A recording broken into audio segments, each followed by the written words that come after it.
Nous vous invitons à prier. Seigneur notre Dieu, notre Père, nous te remercions, Seigneur, pour cette semaine que nous voulons passer sur ton regard, l'aide que tu nous as apportée. Nous te remercions, Seigneur, pour ce privilège que nous avons de pouvoir étudier ta Bible en toute liberté, afin d'amener ce beau message, d'apporter ce beau message autour de nous. Fais, Seigneur, que l'étude que tu nous permets d'étudier semaine après semaine puisse nous aider à grandir auprès de toi et de pouvoir prendre ta main afin de pouvoir cheminer. Nous avons une pensée particulière pour celles et ceux qui sont dans la souffrance, qui sont hospitalisés, qui sont malades, mais également celles et ceux qui sont dans le deuil. Puisses-tu, Seigneur, les accompagner, les soutenir, les réconforter. Nous te remercions également, Seigneur, pour ce privilège de pouvoir parler en toute liberté dans ce pays, afin de pouvoir amener ce beau message, propager ce beau message. Nous te demandons maintenant, Seigneur, de soutenir également notre prédicateur de ce matin, afin que nous puissions être attentifs à cette parole que tu nous proposes. Nous te demandons toutes ces grâces en ton nom. Amen.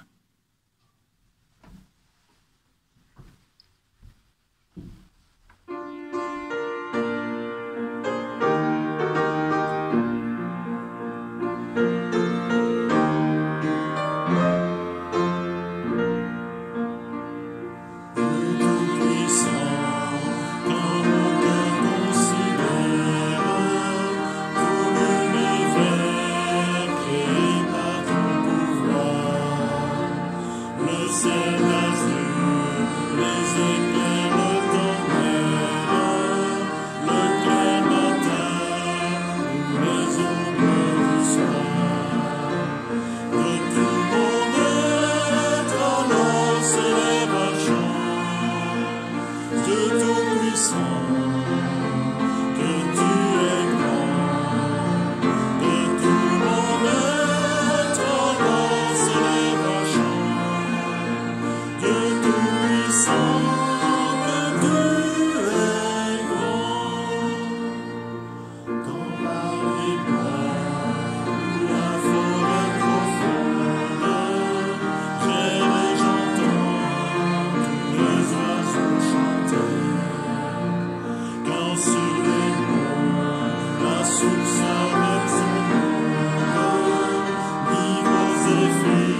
Bonjour à tous.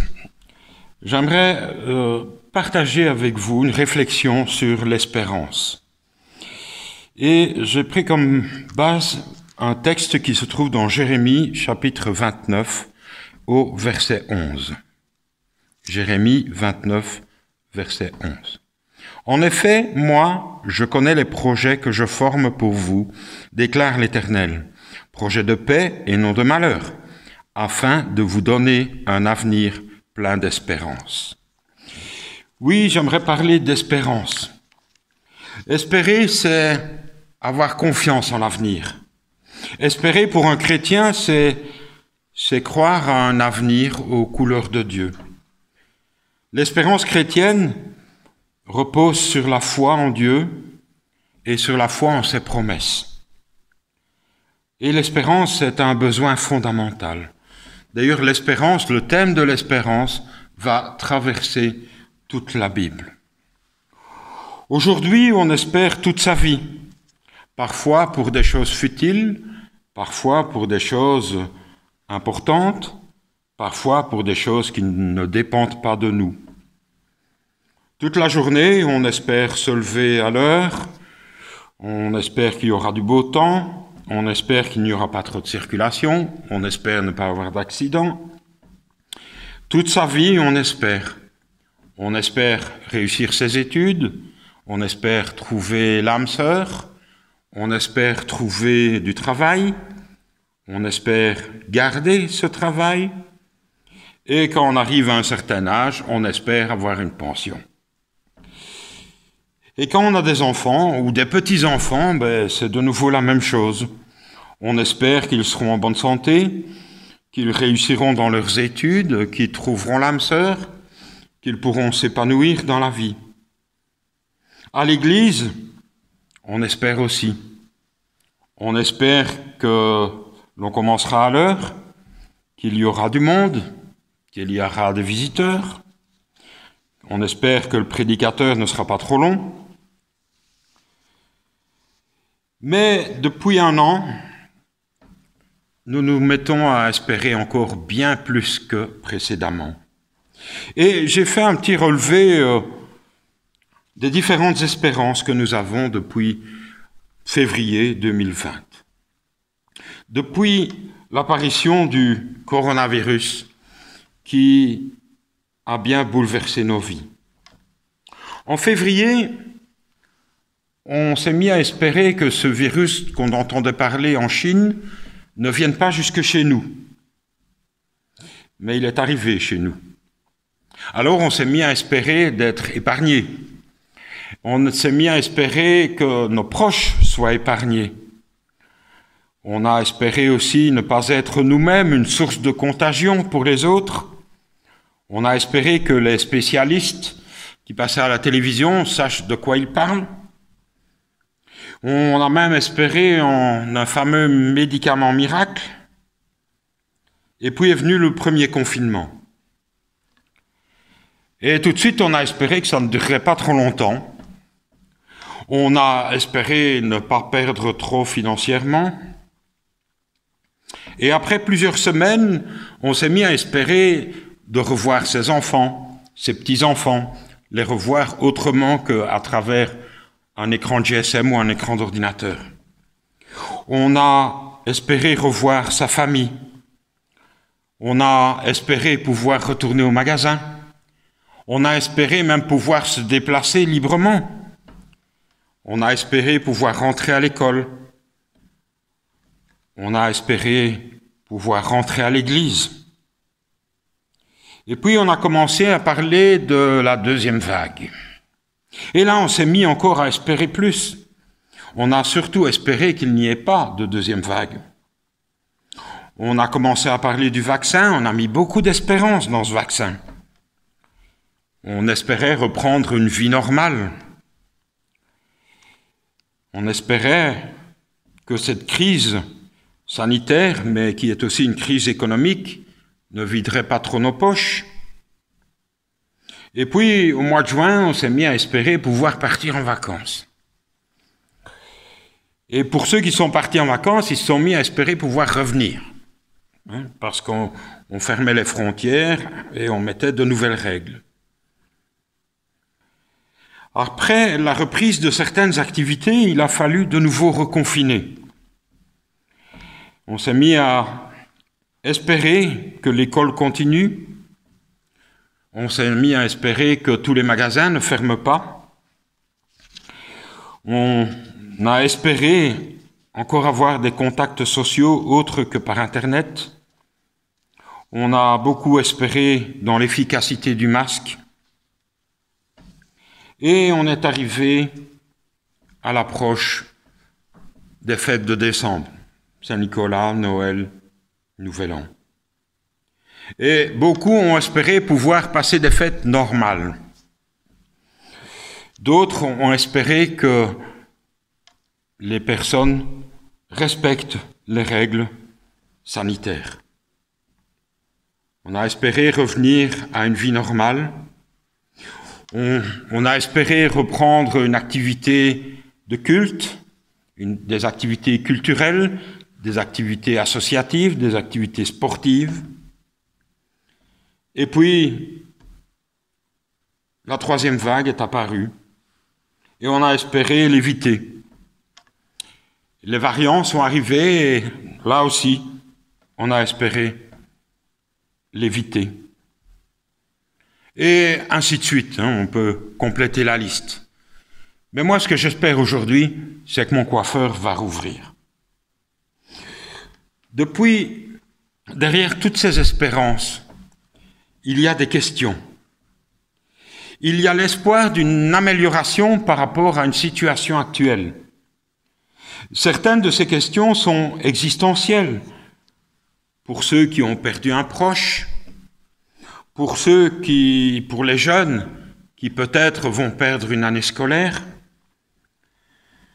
pour les personnes qui ont perdu leur travail, perdu leur revenu, perdu leur entreprise, pour tous ceux qui passent par des moments de détresse, de dépression, d'angoisse. Et je pense que face à cette crise sanitaire et économique, il y a quand même des leçons à retirer pour chacun d'entre nous. La première leçon, c'est que tout peut basculer en quelques semaines, voire en quelques jours. Nous voyons que le monde s'accélère. Nos libertés que l'on croyait acquises à tout jamais sont rabotées.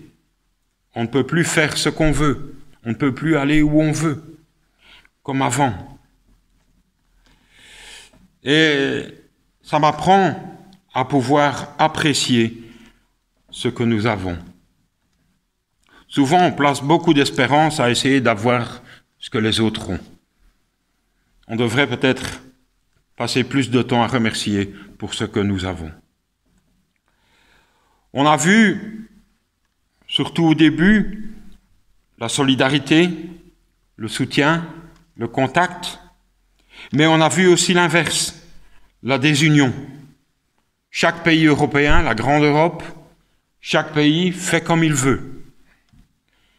On a appris à se méfier des autres. J'ai fait le test pendant le premier confinement en allant faire une course. Je me suis mis entre deux rayons et j'ai toussé une bonne fois. J'étais content que les gens n'étaient pas armés. Oui, on se méfie. On a appris la méfiance.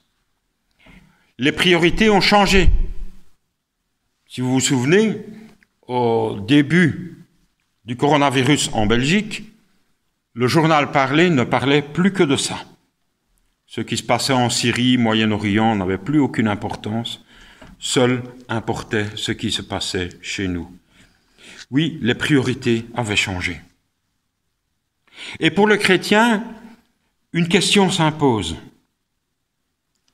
Pour nous, la question est de savoir, est-ce que le coronavirus, le Covid-19, comme on l'appelle maintenant, est le signe de la fin des temps?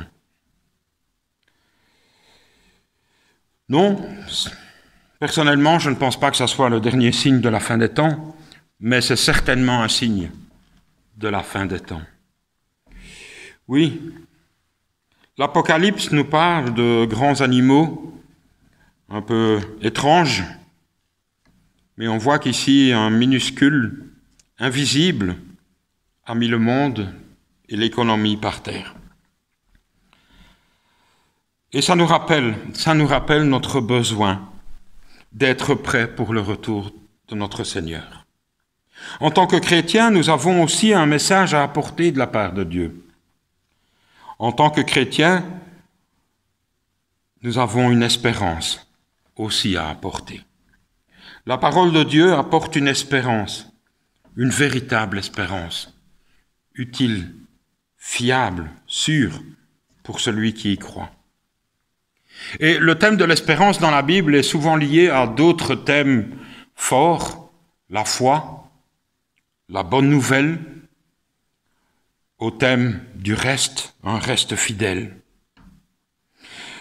Cela nous est donné parce que Dieu aime ces êtres humains qu'il a créés, même s'ils sont bien imparfaits, et il veut en sauver le maximum possible. Dans l'Épître aux Romains, chapitre 5, le verset 5, il est dit « Or, l'espérance ne trompe point, parce que l'amour de Dieu est répandu dans nos cœurs par le Saint-Esprit qui nous a été donné. » Et dans la Bible, l'espérance recouvre plusieurs facettes. Il y a 3 facettes à l'espérance. Et ces différentes facettes, ces différents aspects ne peuvent pas être dissociés.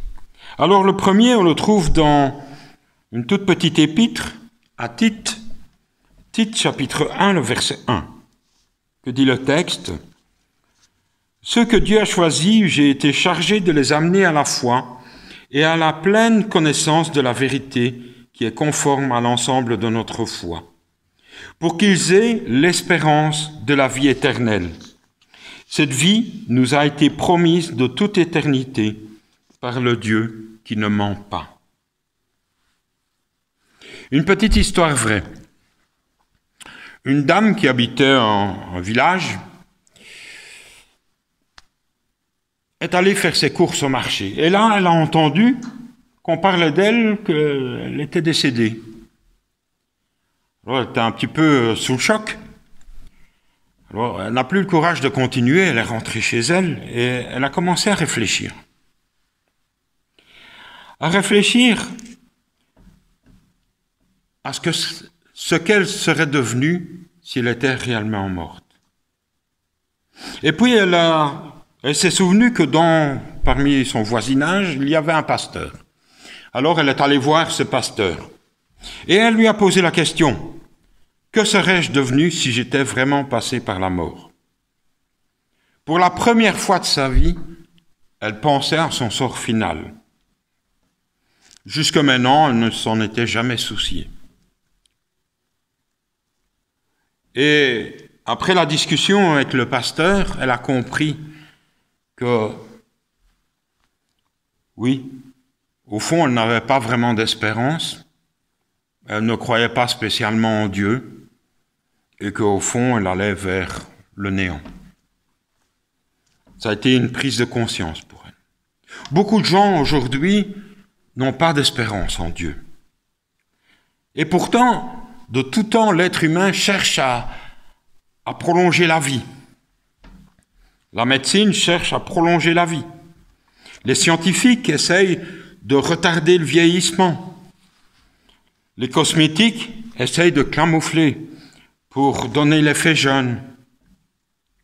Et il y a 1 an ou 2, une revue est sortie sur les scénarios de la fin du monde. Et comme j'aime beaucoup la librairie et les revues, les livres, j'ai feuilleté. Il y avait 8 scénarios de fin du monde. Et je me suis dit, il y en a un qui n'ont pas mis. Il y en a un qui pour moi est plausible, et même certain, mais ils ne l'ont pas mis dedans. C'était le fait que ça soit Dieu qui mette fin au monde. Et il se fait justement qu'il y a 2-3 semaines, est sortie une revue, Science et Avenir, je ne sais pas si on la verra, La fin de l'univers, les 5 scénarios possibles. Et de nouveau, là, ils ont oublié le scénario où c'est Dieu qui met fin à tout ça. Oui, le premier aspect, c'est la vie éternelle. Une vie éternelle, mais pas notre vie d'aujourd'hui à vivre éternellement. Non, la Bible nous propose une vie éternelle qu'on peut même avoir difficile d'imaginer, tellement c'est merveilleux. Dans l'Apocalypse, chapitre 21, le verset 4, il nous est dit « Il essuiera toute larme de leurs yeux. La mort ne sera plus, il n'y aura plus ni deuil, ni plainte, ni souffrance. Car ce qui était aujourd'hui a définitivement disparu. » Alors celui qui siège sur le trône déclare « Voici, je renouvelle toutes choses. » Il ajouta « Écris que ces paroles sont vraies et entièrement dignes de confiance. » La Bible nous donne la seule solution efficace. Parce que seul un Dieu créateur peut rendre sa créature éternelle. Seul Dieu peut apporter une réponse fiable. Et la question, les questions d'ailleurs, c'est est-ce que je crois dans la promesse de l'éternité, de la vie éternelle? Est-ce que je crois que Dieu sera capable de me l'offrir? Est-ce que cette promesse, pour moi, est digne de confiance? J'invite chacun à réfléchir et à se poser cette question. Je vous ai dit, l'espérance, c'est triple facette. Il y a cet aspect vie éternelle, Et puis il y a une deuxième facette, et on la trouve notamment dans la première épître à Timothée, au chapitre 1, le verset 1. Paul, apôtre de Jésus-Christ, par ordre de Dieu, notre Sauveur, et de Jésus-Christ, notre espérance. Une histoire vraie. Ça se passe aux États-Unis, il y a déjà un certain temps. Et il y a là un missionnaire qui est parti évangéliser et il se retrouve face à un monsieur qui est descendant des Indiens d'Amérique. Et il va lui offrir un Nouveau Testament, en invitant cette personne à le lire. Et donc, cet Indien, on va l'appeler comme ça, a commencé à lire avec un grand intérêt. Pourtant, après quelques jours, il revient vers le missionnaire et lui rend le Nouveau Testament. Il dit, moi je ne veux pas le garder, c'est un mauvais livre. Alors le missionnaire, il n'en revient pas, il dit, c'est pas possible, c'est pas un mauvais livre, c'est le Nouveau Testament. Il dit, si, l'Indien, c'est un mauvais livre. Il raconte une histoire merveilleuse, il donne une espérance formidable, et puis ça finit par la mort et le malheur. Alors j'en veux plus. Le missionnaire ne se décourage pas, il dit, mais allez, montre-moi ce que tu as lu. Et c'est un Nouveau Testament, donc il commence, et puis arrive à un moment donné où on parle de la crucifixion de Jésus. Et là, l'Indien lui dit, voilà, j'ai lu jusque-là, il dit, Jésus est mort, il n'y a plus rien. Et j'ai arrêté là. Le missionnaire a fortement encouragé cette personne à continuer sa lecture du Nouveau Testament. Et là, très vite, cet Indien a compris que Jésus était ressuscité, qu'il était revenu à la vie, qu'il était toujours vivant. Et d'ailleurs, même l'apôtre Paul le dit, si Christ n'est pas ressuscité, votre foi est vaine. Oui. Dans l'Ancien Testament, ce message est focalisé sur la venue du Messie. L'espérance reposait sur Dieu, mais aussi sur cette perspective de la venue du Messie.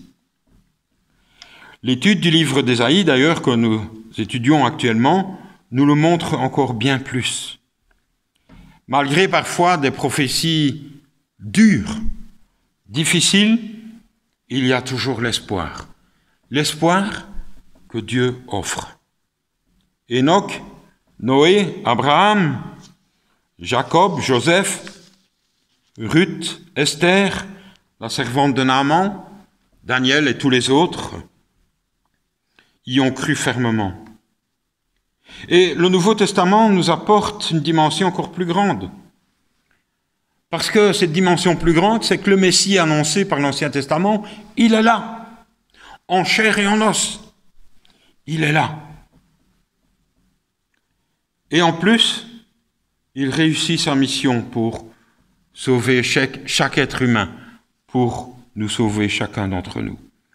Oui, notre espérance est centrée sur une personne, qui est Jésus. Oui, notre espérance est centrée sur un Jésus ressuscité, un Jésus vivant. Mais il y a une question à laquelle il va falloir répondre. Parce que toute notre vie va dépendre de la réponse à cette question. Et d'ailleurs, Jésus a posé cette question à ses disciples. Dans l'évangile de Matthieu, au chapitre 16, Jésus parle à ses disciples qui ont fait leur premier test missionnaire. Et ils font un peu leur compte-rendu et Jésus leur pose cette question. Qui dit-on que je suis? Que disent les gens au sujet du Fils de l'homme? Qui est-il pour eux? Qu'est-ce que je suis pour eux? Et vous connaissez les réponses. Les uns disent ça, c'est Jean-Baptiste, les autres c'est Élie, et encore d'autres réponses. Mais Jésus ne s'arrête pas là, parce que Jésus il veut aussi une autre réponse. Et c'est ce qu'il va faire. Il va dire, oui, mais et vous? Et vous, chacun d'entre vous, qui dites-vous que je suis? Jésus nous pose cette question. Jésus me pose cette question. Et il nous pose cette question, qui je suis pour toi? Qu'est-ce que je représente pour toi? C'est bien de savoir ce que les autres en pensent, mais pour Jésus, ce qui l'intéresse, c'est de savoir ce que nous, on en pense. Et vous connaissez la réponse de Pierre, tu es le Messie, le Fils du Dieu vivant. Notre vie va être influencée et conditionnée par la réponse à cette question. Jésus me pose cette question, qui dis-tu que je suis? Qui est Jésus pour moi? Qu'est-ce qu'il représente dans mon quotidien? Qu'est-ce qu'il représente pour mon avenir? L'espérance, la vie éternelle en Jésus-Christ. Mais il y a une troisième facette que l'on trouve de nouveau dans l'épître de Tite, chapitre 3, le verset 7. Il l'a fait pour que, déclarés justes par sa grâce, nous devenions les héritiers de la vie éternelle qui constitue notre espérance. Si Dieu ne nous voit pas justes, nous n'aurons pas accès à la vie éternelle. Mais Dieu nous offre un cadeau magnifique, incroyable en Jésus. C'est d'être déclaré juste, alors qu'on ne le mérite pas. Nous sommes déclarés justes en Jésus-Christ. C'est la foi qui me permet de l'accepter.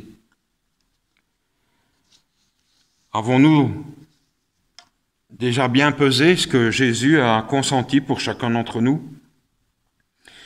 Et est-ce que ma foi m'aide à vivre cette réalité? Est-ce que ma foi m'apprend que Dieu peut me rendre utile malgré mes imperfections, mes défauts, mon caractère? Certains personnages de l'Ancien Testament étaient appelés des justes. Ils étaient quand même pécheurs, mais ils étaient justes parce qu'ils se confiaient en Dieu. Ils avaient cette espérance en lui. Et j'aimerais relire dans le livre de Jérémie, chapitre 29, verset 11. « Car moi je connais les projets que j'ai conçus en votre faveur, déclare l'Éternel. Ce sont des projets de paix et non de malheur, afin de vous assurer un avenir plein d'espérance. »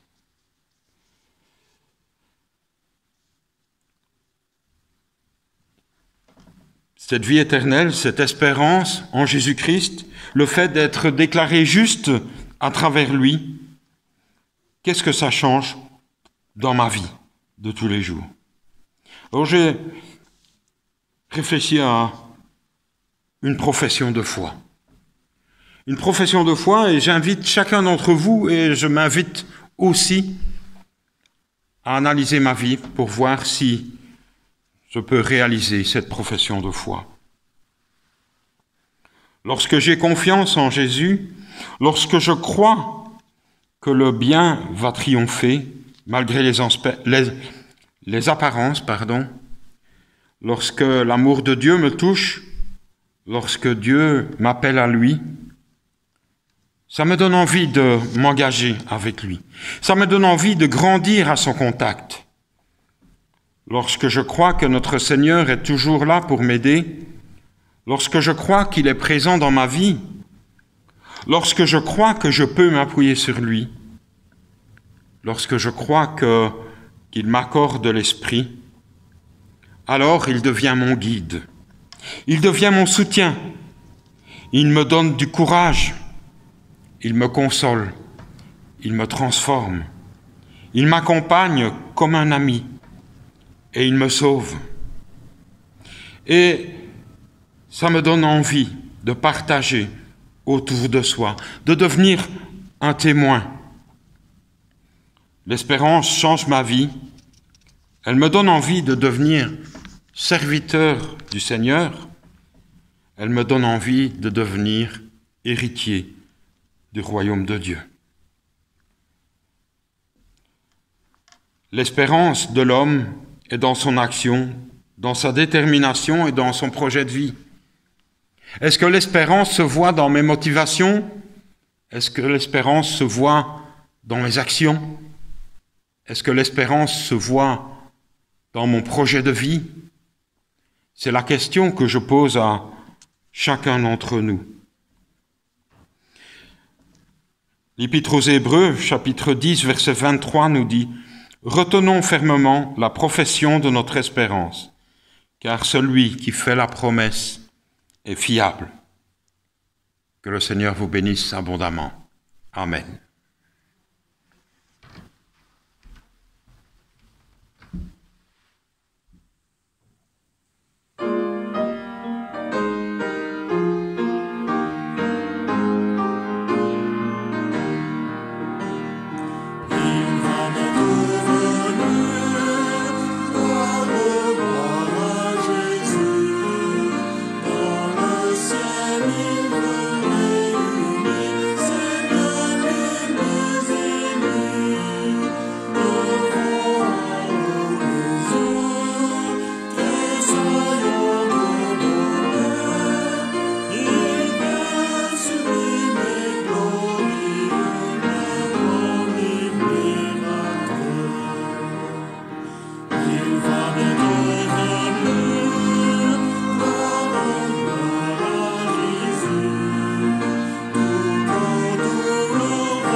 Prions ensemble.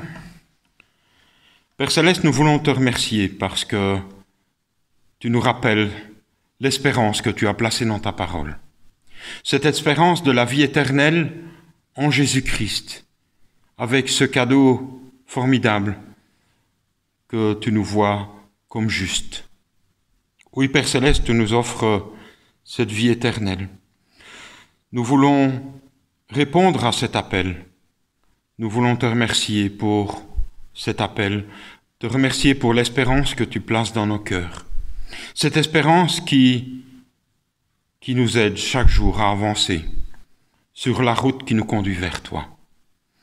Oui, Seigneur, nous voulons te remercier parce que tu es là tous les jours avec nous.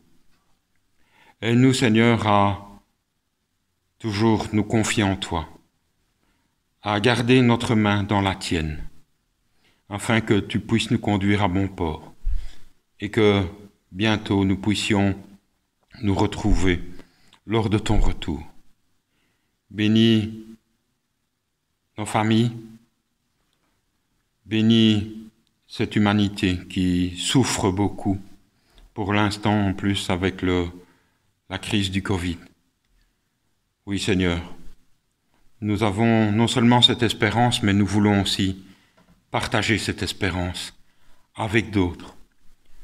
Oui, Seigneur, aide-nous à être des témoins là où tu nous as placés, afin que nous puissions te mettre à l'honneur dans notre vie. Garde chacun d'entre nous, au nom de Jésus. Amen.